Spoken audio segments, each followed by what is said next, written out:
El cambio que viene, ¿de qué va? ¿De qué tamaño será?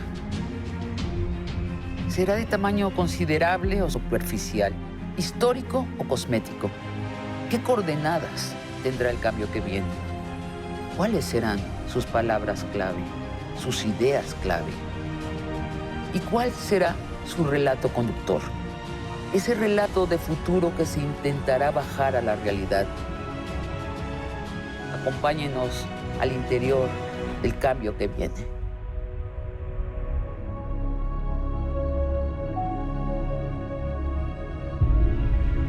San Juana Martínez ha hecho un periodismo valiente, descobijado del sistema y a menudo en contra del sistema establecido. Ha investigado los crímenes de los sacerdotes católicos, de los presidentes y de sus cónyuges, del crimen organizado.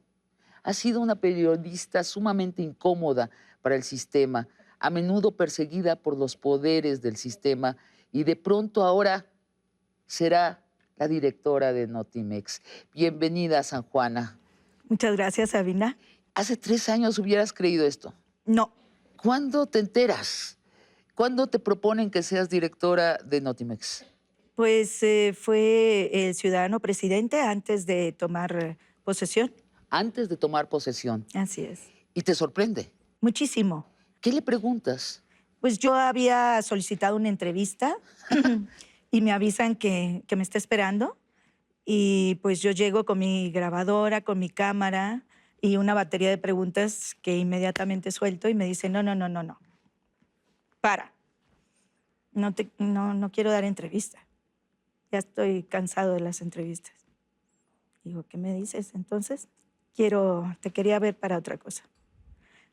Para comentarte que vamos a reestructurar el espectro mediático público y que, pues, me gustaría que fueras directora de Notimex. ¿Y qué haces tú? Pues, No te lo esperabas. de ninguna manera, no. Fue sorpresivo. Y le digo, pues, si me permites, me lo voy a pensar. Y pues por lo pronto dame unos minutos de entrevista, ¿no? Yo iba con mi cometido. Y te da Unos minutos, relajado, y me dijo, está bien que te lo pienses, pero no te tardes mucho. ¿Y cuánto tiempo te tomas para pensarlo? Pues me tomó más de un mes, todo el mes de diciembre. Pues me relajé ya en las vacaciones y lo consulté con mis hijos, lo hablé con mis colegas más cercanos, con mis amigos. ¿Y qué consideraciones tenía tu conversación íntima? Pues mira, particularmente decir que se trataba de un cambio de vida, porque como tú bien sabes, yo vivo en provincia, como decimos en Monterrey. En Monterrey. Y se trataba de pues, reestructurar un proyecto de vida, ¿no? Entonces, cuando me preguntaban que cómo iba a cambiar tanto más allá de la cuestión doméstica o territorial, y pues yo les decía que casi nada, porque el presidente me ofreció hacer el mismo periodismo que estoy haciendo ahora. Es decir, me dijo que no iba a haber censura, que iba a ser un periodismo independiente, autónomo, ¿verdad? Como el que Y no a espera, mí me gustaba. Notimex ha sido la vocería de los presidentes en turnos. Más, ¿No espera más eso? que la vocería. Yo creo que ha sido un órgano propagandístico, inaceptable, tomando en cuenta que es una agencia de noticias del Estado, no del gobierno. Que es importante, Sabina, hacer esta Claro, distinción. entonces, él te asegura que no hay censura y no te pide una lealtad. De ninguna manera. ¿Tú eres de izquierda? Sí, me considero un progresista. ¿Eres de Morena? No. ¿No estás afiliada a Morena? No, nunca he estado afiliada a ningún partido. Y de hecho hay cosas de Morena que no me gustan. No, y has sido crítica de Morena. Bastante. Bastante crítica y aún así te lo ofrece. Antes de Sí, entrar al yo le mar, dije eso, ¿eh? Qué Sí, valiente eres y- porque ¿y qué te dijo? me lo ofreces porque yo No he te sido... dijo, sí has sido crítica, espérame, vamos a rediscutirlo. No, le digo porque se lo ofreces a alguien que también ha sido crítica. Dijo, pues por eso te lo estoy ofreciendo. Bueno, va en contra de esta corriente de opinión que a veces encarna en la derecha y a veces encarna en la izquierda, que la cuarta transformación es un cambio hacia el autoritarismo, el regreso del autoritarismo de un partido único. Esto parece desmentirlo. Totalmente, yo creo que lo desmienten los 2 primeros meses de gobierno, ¿no? Ha hecho cosas insólitas, que nunca habíamos visto. Entonces, como que mucha gente se está tragando sus palabras. Al menos eso fue lo que me han dicho algunos que estaban muy en contra ante las elecciones y que ahora han cambiado totalmente de idea. Antes de entrar al mar proceloso de lo que viene, San Juana, naciste en Monterrey, Nuevo León. ¿En qué colonia naciste? Nací, pues, en Monterrey, en una colonia, la colonia moderna. En realidad nací en un hospital que es muy conocido en Monterrey, el Hospital de la Conchita, y pues ahí nacimos, mi hermana pequeña y yo. ¿Y tu madre y tu padre a qué se dedicaban? Pues mi padre era comerciante, mi madre ama de casa, eh, una familia, pues sí, católica, conservadora, una familia. Pues más, por ejemplo, mis padres, yo nunca recuerdo que hayan votado por el PRI, siempre votaron por el PAN. Por el PAN. Sí, ¿Alguna vez has votado por el PAN? alguna vez, ¿Alguna sí, vez has votado por el PAN? cuando Manuel Cloutier. Y entonces, muy tradicional culturalmente. Sí, totalmente tradicional, muy regiomontana, ¿no? Entonces, imagínate que les haya salido una hija así. Platícame cómo te saliste de ahí así. Pues yo creo que fue mis maestros en la escuela, ¿no? Fueron maestros muy, muy abiertos, muy progresistas. Y yo recuerdo que en un colegio para mujeres en el que estaba, nos dieron un index prohibitorium. Nos dieron una lista de libros que podíamos leer y un index De los que prohibitorium no. del Vaticano, que tú seguramente conocerás, y en donde no hay ni un libro malo. Todos son O sea, buenísimos. agarraste el índice Yo me leí las dos prohibido. listas. Las dos listas. Siempre decían que si tú leías el Index Prohibitorium, pues se te iba a atrofiar la mente, ibas a tener problemas, ¿no? Leías mucho. Muchísimo. ¿Cómo entras al periodismo? Leía tanto que mi madre me decía, mijita, ese vicio tuyo de los libros no te va a llevar a nada. ¿De verdad? Todo me lo compraba en libros. ¿Por qué te llamas San Juana? Pues es por la religión católica, por la Virgen de San Juan de los Lagos. Mi madre había tenido una serie de abortos y dijo, si esto sale bien, es Va a ser santa. San Juana o Juan de Dios. Y así fue, San Juana. Entonces, ¿cómo entras al periodismo, San Juana? Pues desde muy chica sabía lo que quería. Es una vocación a prueba de balas, como bien dicen. Siempre supe lo que quería hacer, ¿no? Desde niña mi madre recuerda que a cada visitante que llegaba a casa lo entrevistaba con cualquier cosa asemejando a un micrófono y que tenía una curiosidad infinita, o la tengo aún, Sí, la tienes. insaciable. Y entonces sí, recuerdo que hubo una oposición ¿En tu casa? en mi casa sobre el periodismo. Mi padre decía que era una carrera sin futuro. Ya ves que los padres siempre muy preocupados. Y dijo, ¿y qué otra cosa te gusta? Le dije, me gusta la psicología. Y entonces yo recuerdo que hice un examen psicométrico de una semana y al ir por los resultados, la psicóloga me dijo, pues usted ha salido bien, dijo, pero aquí sus aptitudes son de comunicación. Dije, gracias. Eso era lo que quería escuchar. Estudias periodismo en la Universidad Autónoma de Nuevo León y el posgrado en la Universidad Complutense de Madrid. Y te inclinas de inmediato hacia el periodismo narrativo. ¿Por qué? Es una forma de contar, ¿no? De contar historias, sin llegar a la ficción. O sea, yo estoy en contra de esta mezcla que algunos defensores del nuevo periodismo hacen. Creo que nos debemos apegar al esqueleto de los hechos y que no necesitamos más, al menos en México, ¿no? La realidad es tan potente, tan poderosa, que nos permite hacer piezas extraordinarias tomado de la realidad, ¿no? Entonces, Vamos del horror a lo sublime en México. absolutamente. O sea, cada vez que iba a escribir una historia triste, porque me tocó cubrir el Calderonato con toda su sangre, ¿no? Con toda su barbarie, pues recuerdo que mis hijos me veían llorar cuando escribía. Y sí, se escribe llorando también. Ganas muy joven el Premio Nacional de Periodismo con la investigación sobre los curas Pedrastas, así es. que fue un escándalo, un parteaguas, porque no estamos acostumbrados que el periodismo se metía bajo las sotanas. Sí, y no estábamos acostumbrados a ventilarlo en los medios. Bueno, fuiste bastante vetada, es más, hasta el día de hoy, eres bastante vetada en los medios tradicionales, Sí, resulto incómoda, ¿sí? siempre. Y pienso que el periodismo tiene que ser así, tiene que ser incómodo, si no, ¿para qué? ¿Cómo dice George Orwell? El periodismo es cuando alguien publica lo que muchos no quieren que sea publicado. Así es, o como dice Kapuczynski, el periodismo es encender la luz para ver cómo corren las cucarachas y no para matarlas. El periodismo consiste en publicar lo que alguien no quiere que sea publicado. En tu caso han sido curas pederastas, arzobispos, el arzobispo de México, presidentes, capos. ¿Cuántas veces has necesitado de guardia personal? Pues algunas veces, Bastantes, ¿no? muy a mi pesar, sí. Realmente pienso que la escolta te convierte en una periodista cómoda o te va terminando tu carrera, ¿no? No es posible entrevistar a una madre desaparecido con 2 gorilas atrás. Entonces fue por temporadas muy cortas, concretas, en donde ha habido allanamientos a mi casa, amenazas fuertes de persecución, y pues había que cambiar, por lo menos ceder un poco, ¿no? Salir del país un rato, volver, Sí, pero siempre me negué a tener escolta de manera permanente. pero Siempre varias fue... veces tuviste que salir del país. Bueno, de hecho yo me fui al extranjero por una amenaza, me fui a hacer un doctorado a la Universidad Complutense de Madrid, precisamente Por eso.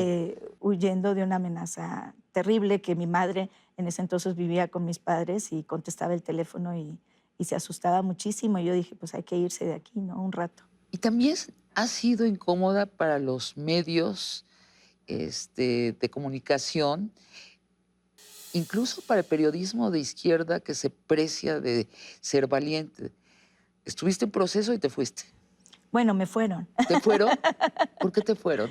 por el tema de la pederastia. ¿Les estaba costando mucho a Pues proceso? guardé 6 meses, guardaron 6 meses material sobre el tema de la investigación de pederastia clerical. Y bueno, ahí había también unas diferencias con el actual director y pues Julio Scherer y Vicente Leñero no me defendieron, como decía Elena Poniatowska, ¿no?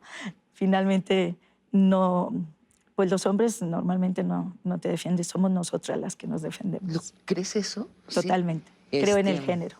No, bueno, yo también lo creo, pero también creo que algo extraordinario ha sucedido en México en nuestra generación, hablando de una generación amplia de 30 años, Sí. que hay toda una playa de periodistas mujeres extraordinariamente valientes. Alguna vez platicando con Carmen Aristegui me dijo, sí, bueno, es que nos falta un chip. Y le dije, ¿un chip de qué? Me dice, yo creo de prudencia o de miedo. Hay algo, ¿por qué esta generación de periodistas duras, valientes, estrictas, que arriesgan quedarse incluso fuera de los medios? Yo creo que ya era hora, ¿no?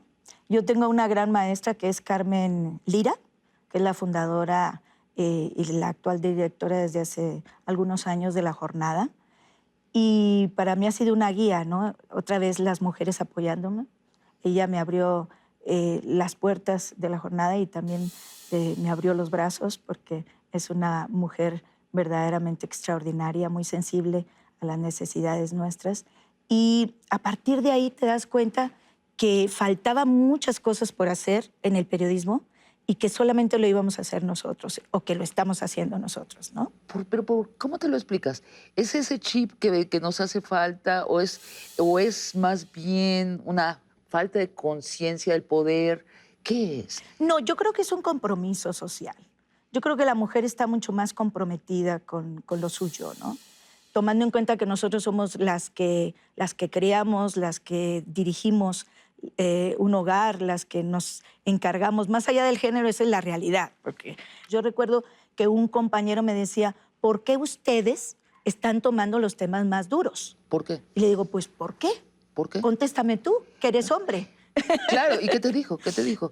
Dijo, pues no lo sé. Yo preguntándoselo a un periodista hombre, me dijo, porque los hombres estamos fascinados por el poder, entonces, y no por las víctimas.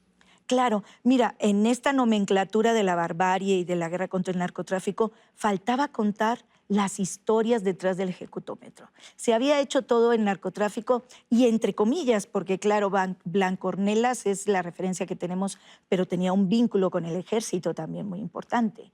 Entonces nosotros no, nosotros nos lanzamos al ruedo sin capote, ¿no? A seguir, a abrazar el dolor de los demás, a contar todo aquello que no se ha contado, a exhibir la podredumbre del sistema y también las dos violencias, la violencia del crimen organizado, pero también la violencia del Estado, que esa tampoco se había contado, ¿no? Entonces se abre un panorama, un abanico de posibilidades y decimos, órale, esto es nuestro, ¿no? Y ahí tenemos mujeres extraordinarias que han hecho trabajos y que Haz una lista. lamentablemente así es. No digamos exhaustiva, pero di 5 Mujeres, mujeres. todas. Marcela Turati. Marcela Turati, extraordinaria con las víctimas, Ana Lilia Pérez con el tema de Pemex. No, ahorita ya es libro de texto. Ya el libro obligado Pemex. debería de ser en las escuelas, Cartel ¿no? negro, sí. Obligado. No dudo que la Secretaría de Energía lo está leyendo diariamente para tomar decisiones. Claro. Lidia Cacho, por supuesto, con toda su investigación sobre la pederastia en otros términos. Anabel Hernández con el tema del crimen organizado.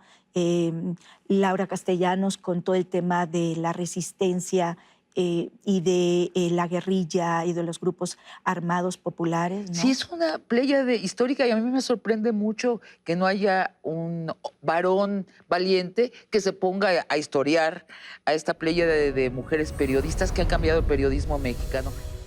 No, y ahora hablemos de lo que hará una periodista de tu calibre y de tu vocación de cuestionar al poder, ya sea el poder del Estado o el poder criminal en Notimex. Ándale. Primero hablemos del diagnóstico de Notimex.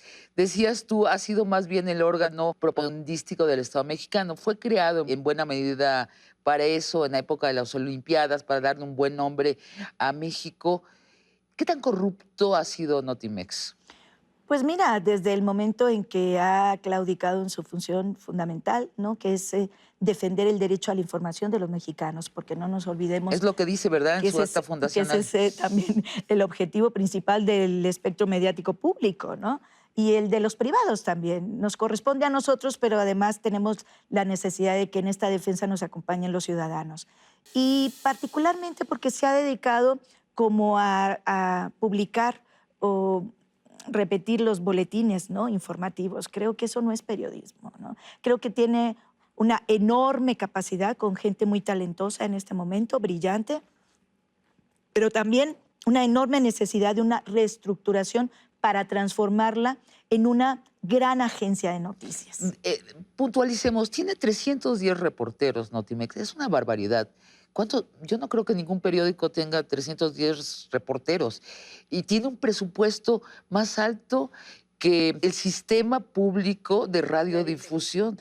Ujú. ¿En qué se gasta? Porque yo no he notado la trascendencia de Notimex. Pues en eso estamos. Yo creo que sería importante hacer una buena auditoría, ¿verdad?, para saber en qué se ha gastado. Hasta ahorita no tengo elementos para señalarlo. Lo que sí está claro, mi querida Sabina, es que en 50 años no ha habido una mujer que lo dirija. Y Absolutamente. creo que ya era hora. Y tampoco creo que una periodista que viene de la oposición al sistema. Y del periodismo, ¿no? Del periodismo, Porque- periodismo, ¿no? Periodismo puro y duro. Así Porque es. ha tenido mucha gente tal vez empírica o gente relacionada con la profesión, pero bueno, tomemos en cuenta que el periodismo... Editores. Editores, claro. Ajá. Pero pues en mi caso yo creo que, digo, está ahí las credenciales y yo creo que es importante señalar que un proyecto como una agencia de noticias es un proyecto hermoso. ¿Qué te imaginas? ¿Qué puedes hacer con eso? Uf. Sí, ¿cuáles son los trazos generales de lo que te imaginas? Bueno, estamos ahorita en la planeación, es muy pronto todavía, porque estamos recién llegadas, pero Notimex representa la segunda agencia más importante en habla hispana después de EFE. Entonces yo creo que tiene todo para ser la número 1, ¿no? Y para revolucionar la forma de hacer noticias desde una agencia, ¿no? Para convertirla en una BBC de Londres. y en una agencia de los ciudadanos, Así es. no del gobierno. No del gobierno, que eso siempre lo puntualizo porque hay gente que me reclama. Claro, te vendiste. ¿Cómo es posible que te vayas? ¿Qué hizo Andrés Manuel para convencerte de que dejaras tu periodismo? Y es una pérdida para México porque necesitamos periodistas como tú. Pues yo les digo, es que voy a seguir haciendo lo mismo, ¿no? ¿Indagar incluso al gobierno? Por supuesto. Y creo que ese es el gran reto que tenemos. Hacer de los medios públicos medios competitivos, no en términos solamente de una competencia monetaria financiera, sino de un contrapeso de los otros medios, es decir, del duopolio televisivo, del espectro privado, ¿no? Yo creo que ya es hora. Un contrapeso. ¿Qué definiría a Notimex para hacer un contrapeso? Bueno, todos los medios de comunicación, no conozco ninguno en el mundo, tiene una agenda informativa, ¿no? Y esa agenda informativa tiene que extenderse y tiene que ser equilibrada, abierta a las distintas voces, incluso la crítica, por supuesto. ¿Vas a contratar nueva gente en Notimex? Sí. ¿Se van a tener que ir algunos? Sí, definitivamente. ¿Qué porcentajes? Pues no sabemos todavía. Estamos en ese estudio preliminar de ver. Por supuesto, aquí lo que interesa es no afectar a los trabajadores. Ellos tienen su fuente de trabajo, pero habrá que revisar puesto por puesto para ver la productividad y si ese puesto encaja con el perfil necesario para la transformación de la agencia. Porque ahora sí que hay mucha tela de dónde cortar. Los decires es que Notimex de pronto tiene líderes sindicales cuyas hijas son corresponsales en China sin ser periodistas durante 6 meses.